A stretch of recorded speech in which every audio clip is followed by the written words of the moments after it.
Ang ngiti ay may malalim na epekto sa ating buhay. Ito ay hindi lamang nagbibigay sa atin ng positibong disposisyon, kundi nagdudulot din ng iba't ibang benepisyo sa ating kalusugan at kapaligiran. Ang pagngiti ay nagbibigay ng positibong enerhiya sa ating sarili at sa mga taong nakapaligid sa atin. Ito ay isang paraan ng pagpapakita ng kasiyahan at pagtanggap sa mga magagandang bagay sa buhay. Sa pamamagitan ng pagngiti, nagiging mas magaan ang ating pakiramdam at nagiging mas madali nating nalalampasan ang mga pagsubok. Bukod dito, ang pagngiti ay nagpapalakas din ng ating immune system at nakakatulong sa pagbawas ng stress.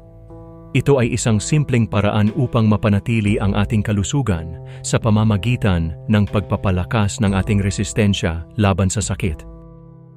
Kaya tandaan natin na kahit sa simpleng pagngiti, malaki ang epekto nito sa ating buhay at sa kapaligiran.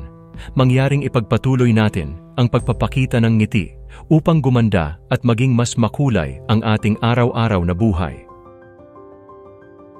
Thanks God!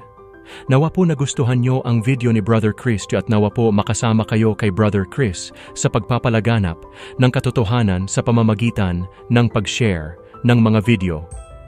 At upang kabahagi din kayo sa paglilingkod niya sa Diyos, patuloy nyo lang po siya ay like, follow, and comment at subscribe sa kanyang YouTube channel at Brother Chris channel. Pagpalain po tayo ng Diyos. God bless you.